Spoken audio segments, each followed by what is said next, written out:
গবেষণা হলো এমন একটি প্রক্রিয়া যেখানে সৃজনশীল মেধা মনন প্রয়োগ করে পৃথিবীর জ্ঞান ভাণ্ডার বৃদ্ধি বা সমৃদ্ধ করা হয়। একটি দেশের উন্নতির জন্য বৃহৎ পরিসরে গবেষণা কার্যক্রম পরিচালনার বিকল্প নেই। গবেষণার মাধ্যমেই একটি দেশ ও জাতি উন্নয়নের ধারায় নিজেকে যুক্ত করতে পারে। তবে নিজ দেশের গণ্ডি পেরিয়ে আজকাল গবেষণালব্ধ ফলাফল বৈশ্বিকভাবেও কাজে লাগছে। বৃহৎ কোনো গবেষণা প্রকল্পে আজকাল বিশ্বের বিভিন্ন দেশের নামকরা সব গবেষক একটি দলে মিলেমিশে কাজ করেন। এর অন্যতম কারণ হলো বৃহৎ প্রকল্প পরিচালনার জন্য যে বিশাল অঙ্কের অর্থ ব্যয় করতে হয় তা অনেক দেশের পক্ষে একা করা সম্ভব হয় না। সকলে মিলে করলে বৃহৎ প্রকল্পগুলোর অর্থ পরস্পর ভাগাভাগি করে নেয়ার ফলে তা প্রকল্প ব্যয় কমিয়ে দিতে পারে। তাছাড়া বিভিন্ন দেশের বিভিন্ন মানের গবেষক মিলে যদি একসাথে কাজ করেন তবে তা অনেক বেশি ফলদায়ক হয়। এছাড়া আন্তর্জাতিক মানের গবেষণার সকল দেশেই নেই। একসাথে কাজ করলে এক দেশের গবেষক অন্য দেশের গবেষণাগার ব্যবহার করে কাজ করতে পারে। বিশ্বের সামগ্রিক উন্নয়নের লক্ষ্যে এই ধরনের গবেষণা কার্যক্রম পরিচালিত হয়। এর ফলে এক দেশের গবেষকদের গবেষণালব্ধ জ্ঞানের সাথে অন্য দেশের গবেষকদের জ্ঞানের সম্মিলন ঘটে। জ্ঞানের এই আদান প্রদান পুরো প্রকল্পটি অনেক সমৃদ্ধ হয়ে ওঠে। বৈশ্বিক সামাজিকীকরণে এটি বিরাট ভূমিকা রাখে। বর্তমানে পৃথিবীতে তথ্য ও যোগাযোগ প্রযুক্তির সাহায্য ছাড়া বিজ্ঞানী বা গবেষকরা গবেষণার কথা চিন্তাও করতে পারেন না। গবেষণায় তথ্য প্রযুক্তির ব্যবহার করে উপত্য তথ্যের সংরক্ষণ ও প্রক্রিয়াকরণ, জটিল হিসাব সম্পাদন, সিমুলেশন বা যন্ত্রপাতি পরিচালনা ও নিয়ন্ত্রণ প্রভৃতি কর্মকাণ্ডগুলো সম্পাদন করা হয়ে থাকে। একটা সময়ে প্যাটেন্ট, জার্নাল তথা গবেষণাপত্র প্রভৃতি এগুলো বেশ দুর্লভ বিষয় ছিল। গবেষণার ক্ষেত্রে এগুলো বড় ধরনের প্রতিবন্ধকতা হিসাবে বিবেচিত হতো।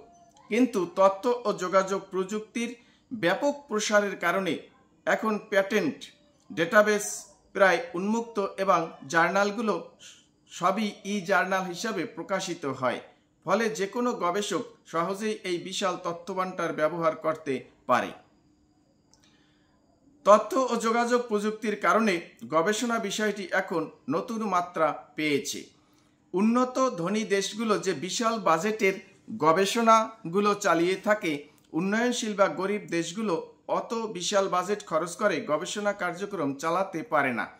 এক্ষেত্রে বিভিন্ন গবেষণার বিস্তারিত বিবরণ ও ফলাফল বিশ্বব্যাপী ব্লগ, ওয়েবসাইট প্রভৃতির মাধ্যমে শেয়ার করা হলে তা সারা বিশ্বের গবেষকদের জন্য সুফল বয়ে আনতে পারে। বিশ্বের স্বনামধন্য বিশ্ববিদ্যালয়গুলোতে কর্মরত গবেষকদের দ্বারা পরিচালিত এমন অসংখ্য কার্যকরী ব্লগ রয়েছে। যেমন বায়োকেমিস্ট্রি বিষয়ে গবেষণার জন্য পরিচালিত পুরস্কারজয়ী ব্লগ সাইট হল BU রিসার্চ ব্লগ। একইভাবে অনলাইনে বিভিন্ন ভার্চুয়াল ল্যাবরেটরি রয়েছে যেগুলো ইন্টারনেটের মাধ্যমে যে কোনো স্থান থেকে ব্যবহার করে হাতে কলমে বিজ্ঞানের বিষয়ে চর্চা বা গবেষণা করা সম্ভব। এইরকম বেশ কিছু অনলাইন ল্যাবের মধ্যে golabproject.edu, olabs.edu.in প্রভৃতি উল্লেখযোগ্য। ই-জার্নাল হলো গবেষণা নথি বা প্রবন্ধের একটি ডিজিটাল সংস্করণ যা ইন্টারনেটে প্রকাশ করা হয়। এর সুবিধাগুলো হলো এটি যে কোনো সময় যে কোনো স্থান থেকে অ্যাক্সেস করা যায়, ডাউনলোড বা ইমেইল করা যায় এবং এর কোনো নির্দিষ্ট অংশ বা পুরো জার্নালটি ইন্টারনেটে সার্চ করে বের করা যায় কিংবা পাঠ করা যায়। পেটেন্ট হচ্ছে একচেটিয়া অধিকার।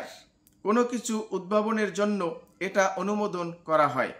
উদ্ভাবনটি হতে পারে একটি পণ্য বা একটি প্রক্রিয়া যা কোনো কিছু সম্পাদনের নতুন পদ্ধতি প্রদান করে বা কোনো সমস্যার নতুন কারিগরি সমাধান প্রস্তাব করে। একটি পেটেন্ট তার মালিককে তার উদ্ভাবনের সুরক্ষা প্রদান করে। সীমিত সময়ের জন্য এই সুরক্ষা সাধারণত 20 বছর পর্যন্ত বলবৎ থাকে।